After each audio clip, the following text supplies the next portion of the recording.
The following program is produced by Londonderry residents.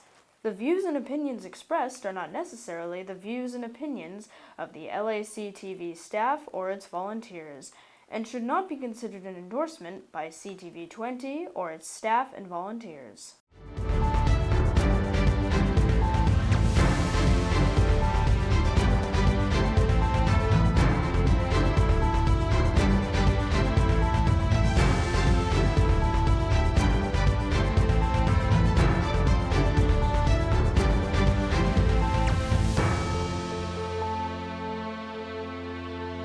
Hello, Londonderry. Welcome to another edition of Concord Conversations. I'm Doug Thomas, one of your representatives, host of the show for this episode, where we focus on the government goings-ons between town, county, and state government. This month, we're continuing our series of talking to people from the town. It is, after all, February, and March is right around the corner. And I know in the past we spoke a little bit about what's going on at the Leach Library from the director's point of view. Today we have Director Erin Matlin here to my left, and my far left is one of the library trustees, Liz Thomas. Today we're going to focus on how the library trustees interact with the library. So I'd like to welcome both of you here as our guests, and I'm going to start off by asking Liz, tell us a little bit about what the Leach Library trustees do and their duties and how they interact with the library director. Thank you, Doug. It's my pleasure to be here today and talk about the trustees. We are elected officials. We're on your town ballot, and we're all elected for 3-year terms. We stagger the elections so not everyone comes up at the same time. So we have some consistency in our library trustees group. We advocate for the library and for the citizens, okay? We are the intermediary. We are elected by you, we are your servants, and we advocate if there's a problem, you can contact any of us at any time. We also advocate for the library. We are the voice for the library as far as setting policies, as far as hiring the director, as far as following up and checking on the budgeting and we have budget approval for the budgets and salaries and stuff.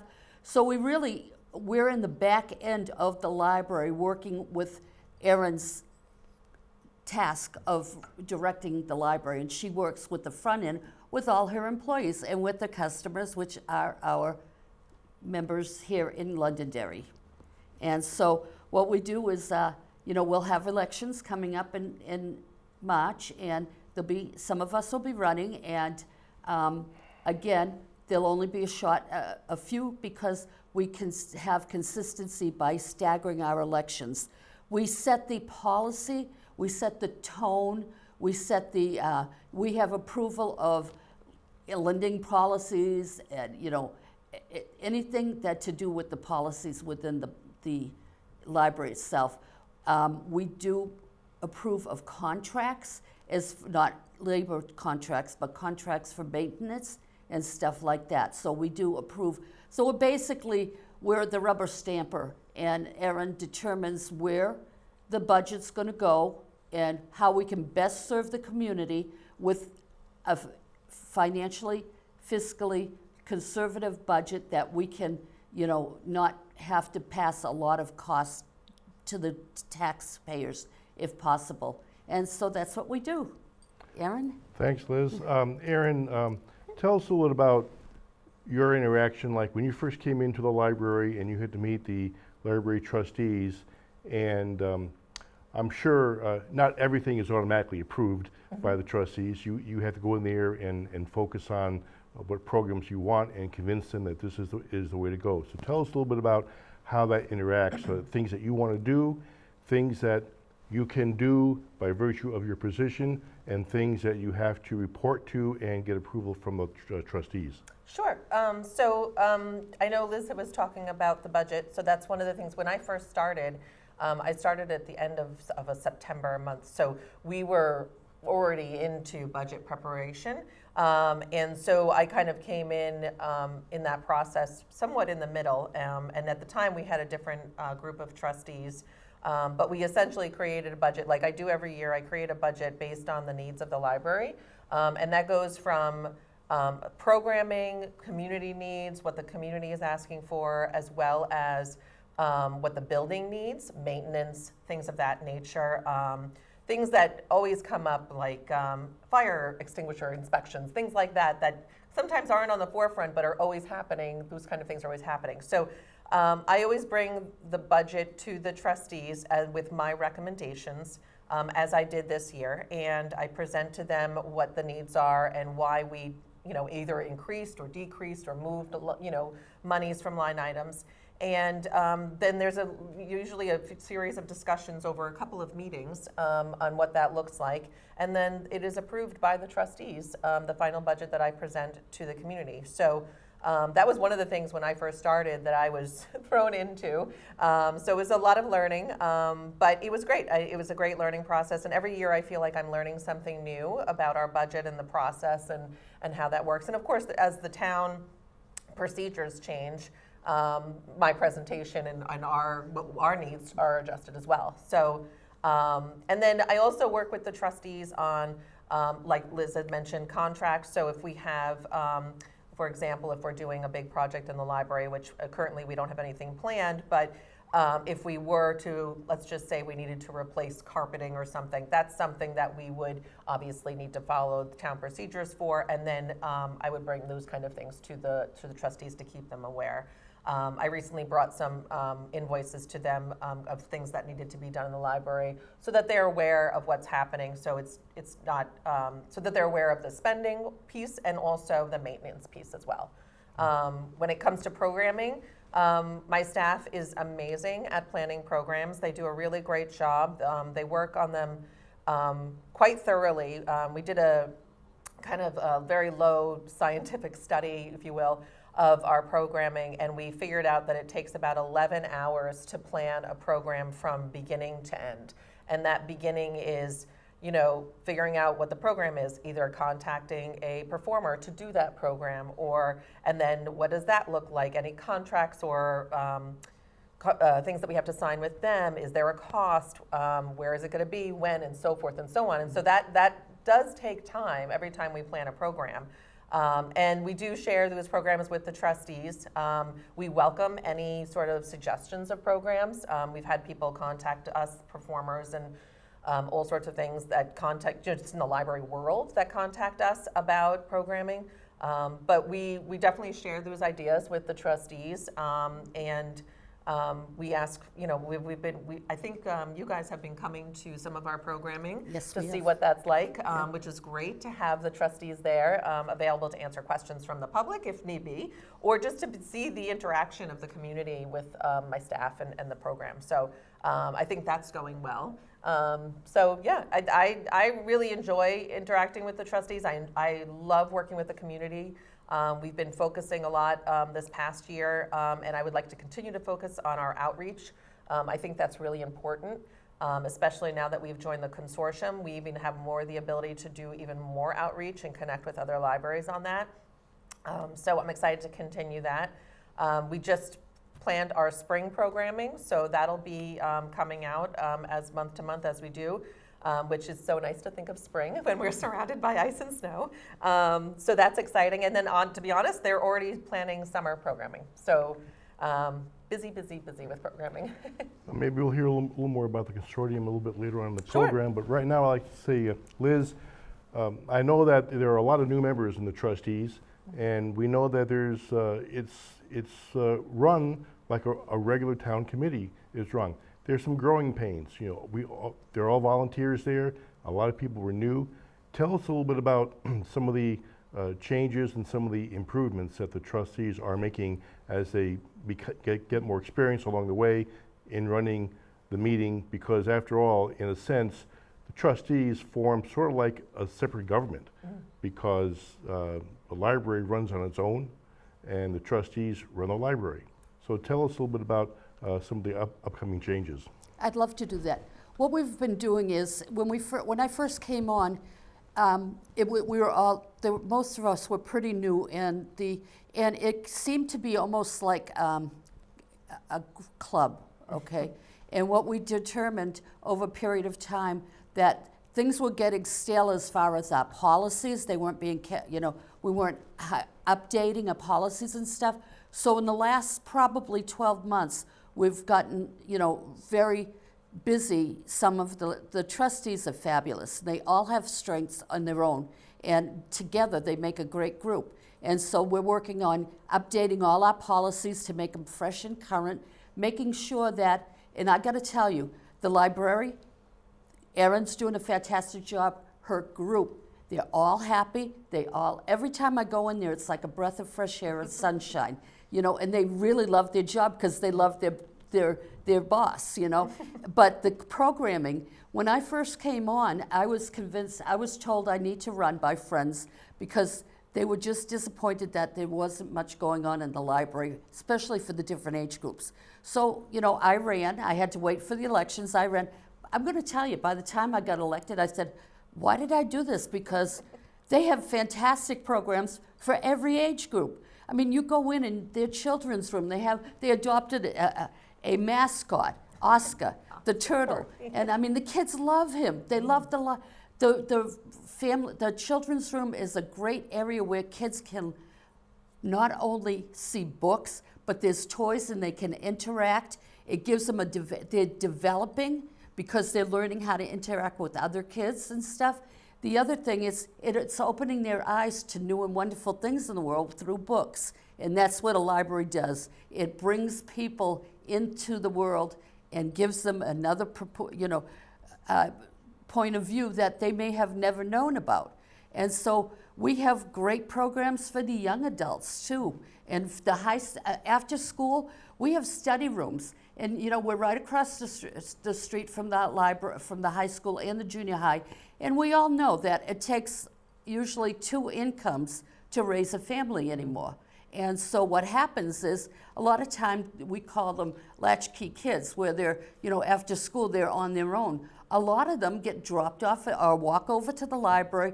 They use the study rooms and interact, and then their parents pick them up there. It's a safe environment for the young adults to be in until, they're old enough to go home on their own. And, so there's so many intrinsic values in a library. A library is just not books. And our circulation is just not books. We have magazines. We have a linen closet. We have things like a telescope. We have a 3D printer. Things we don't. Oh, we don't. Not I'm yet, sorry. not yet. Okay, we're working on that. We're working on it. It's coming. To be It's determined. coming. We To would be love to go. determined. We're going to have a 3D. But we have a hopefully. sewing machine, we have snowshoes, we have DVD players, things like that. So you're right, it's Exactly. not just books, it's It a lot isn't. of other great Lots materials. of DVDs available. We have a used book sale store too, that with people who donate books, and we just don't have room for the shelves, so maybe they're a little bit worn that, and so what we do is we put them in the used bookstore, and it actually raises funds that helps with programming and stuff. And that's an important thing, is that we're giving to the community, but we're trying to support the programs as much as we can internally, not to ask the taxpayers, to foot every bill. And the last thing I want to say about the budget is that for the last 3 years since Erin's been there, we have always given some money back to the community at the end of the year and not overspent our budget. What happens is the first year it was a large amount of money, several $1,000s, which would indicate sometime that, well, maybe it's mismanaged on what you budgeted to begin with, but not really, because we just came out of COVID, and it took us about 6 months to staff up and to get the library going. So that's why, other than that, every year we give back, but very small amounts. So I would say that, the budget's pretty much right on, point. The only thing is some of the line items have to be modernized. Now, when we talk about books, and people think we're spending all the money on books. We're not. We're spending money on downloads. Do you know how many patrons now go and download, all of their books and stuff?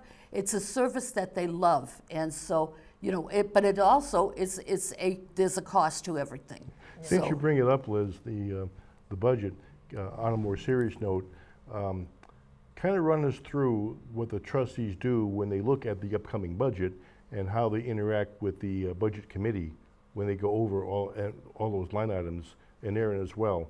So we know that the budget is a pretty significant part of the overall town budget. It does provide a good service, so kind of run us through how the trustees get involved with overviewing all the budget. I'll give you a quick overview and then I'll let Erin dig Sure. in the weeds and tell all the. Sure. What happens is we get the budget, the proposed budget from Erin, and we go through the line items to determine if it seems appropriate, okay? There's been some concern that the book area we're always over budgeted for because people think it's just books, but now they're understanding it's a lot more than books, okay? But the other thing is Erin works with the very carefully with the budget committee in town, and we appreciate their input and we try to stay standard with the towns. Some things are not going to be standard, like more than half of our employees at the library are part-time. They do not get benefits. They don't get health insurance. You know, they don't get vacation time and stuff. So we're able to run the budget, the library, on a tighter budget because we don't have to pay these services. But then something, we may give them a slightly larger bonus than maybe another area does. Just for those who deserve it, just so that we have to do something for retention. And so that's where Erin's been focusing, I think, and I'm going to let her address that now. So yeah, to speak to that, our salaries are very competitive with other libraries in the surrounding towns. We definitely pay attention to that. We look at other libraries that are similar to our population size of our town, the size of a library, our staffing, all of those things which we get from, we were able to get those statistics from the New Hampshire State Library, which we fill out an annual report for every year. So we look at those statistics and we look at that data and we try to figure out, what do we need to do, one, to retain our staff, because that's very important. But also, if we were to rehire or we had an open position, or whatever that looks like, what do we need to do, what salaries, what job description, all of that goes into play.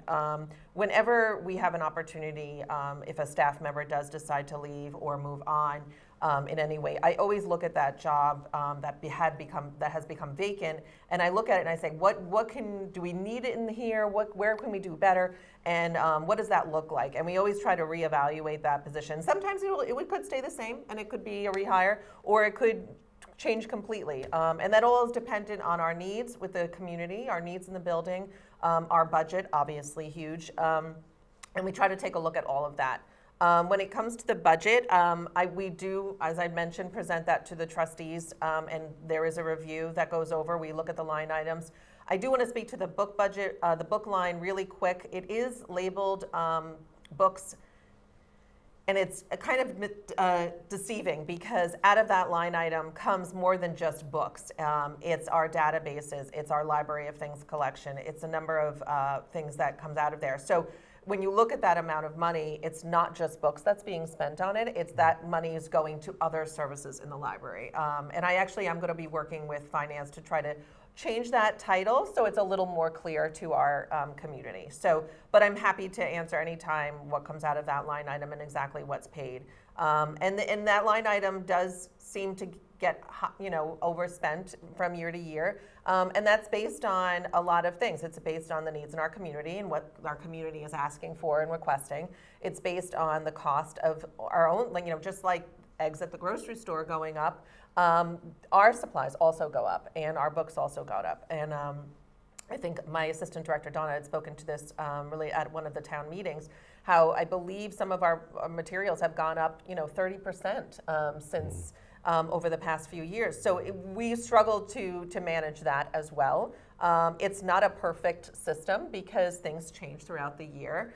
Sometimes our database's price will change and we won't be aware of it because maybe they're not aware of it, and things like that. So we do our best to manage the budget that we have. I feel that since I've started, I've done a pretty good job of doing that. It's always one of those things I feel, and any department could probably speak to this as well, is that it's always one of those things where you're always going to need to do work on it. You know, it's never going to be perfect.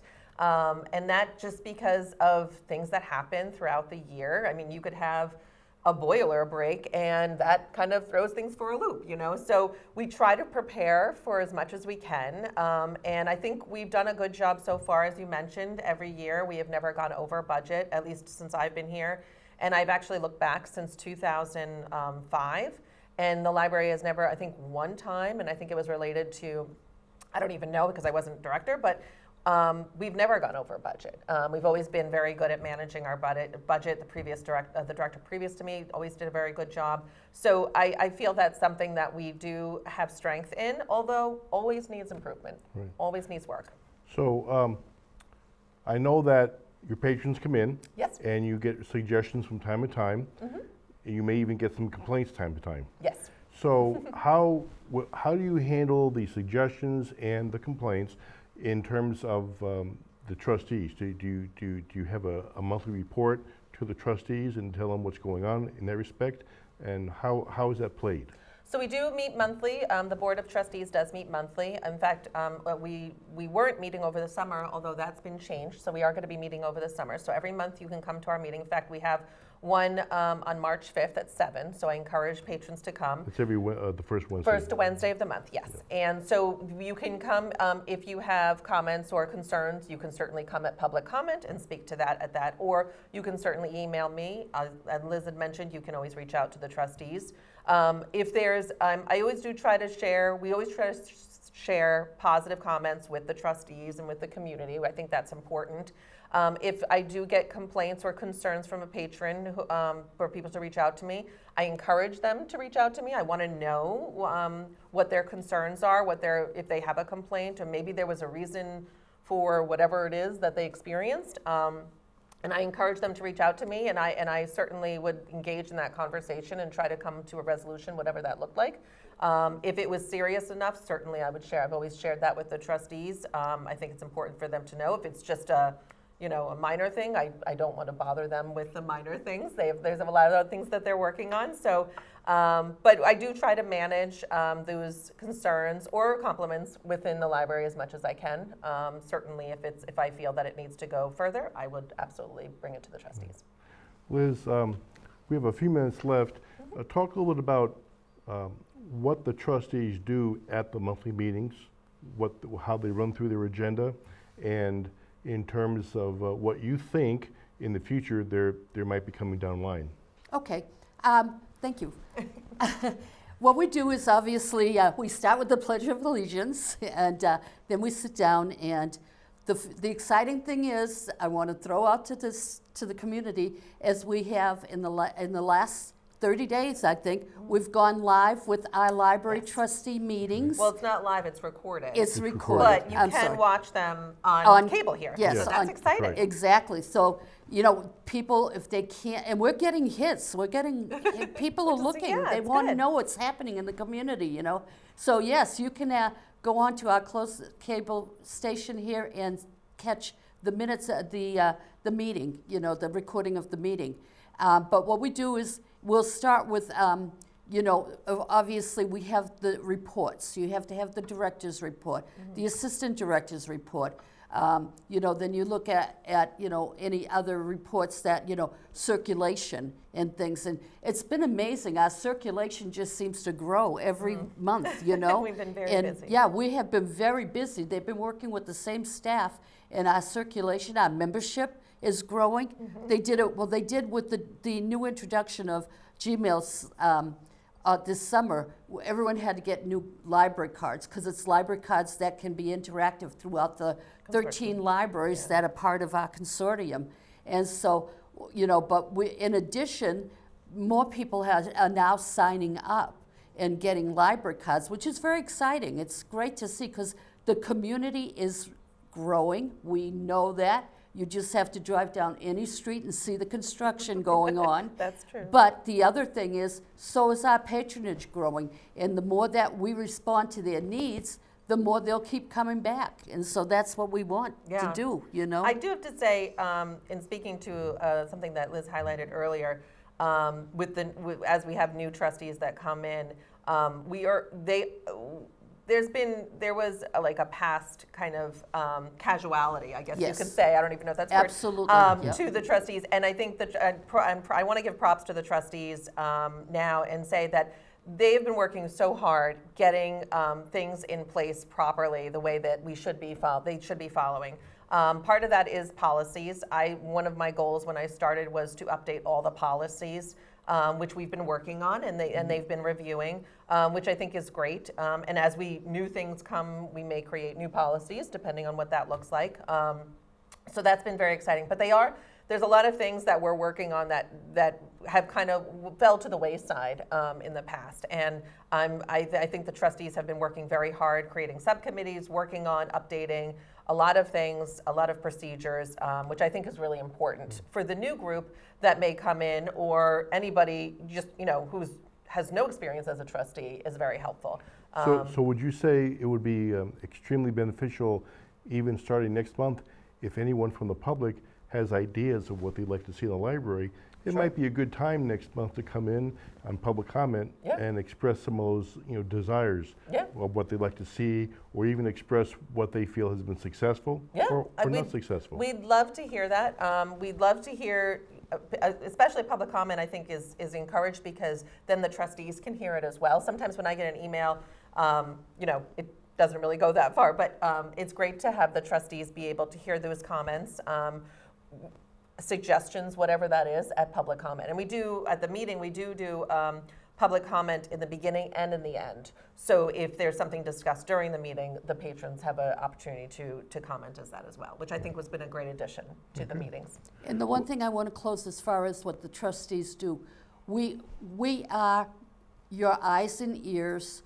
We work for the citizens of Londonderry, and our responsibility is to make sure, and sometimes it's not a responsibility, it's a pleasure to see that the library is doing what it's supposed to be doing. Yep. But, we're always available, and the one thing that we've decided in this last 6 months is we need to put our faces out. We were doing everything in the background, but we weren't into the library during programming and stuff as much, and we really want to be out there with the public, seeing and enjoying and seeing what could be better, or what maybe didn't work on programs and stuff, but also letting the community see that we're there in the library with them and we're there for them.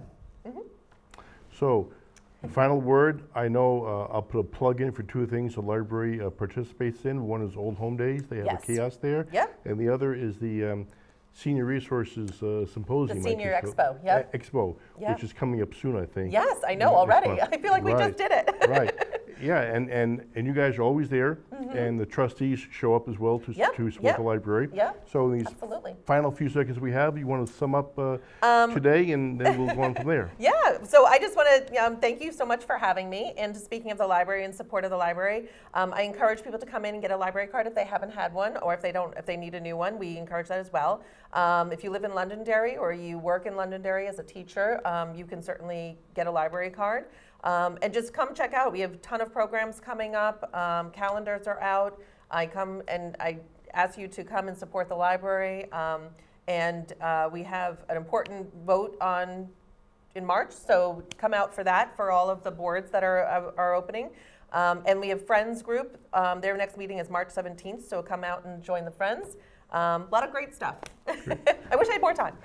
Well, thank you so much, Liz and Erin, Thank you for for having talking us. to us Sure. about how the Thank you. library trustee interacts with the library director. Very important combination there. Thank you again for another edition of Concord Conversations. We hope you enjoyed this episode. Please keep watching on YouTube. And until next episode, have a good day, and thank you again.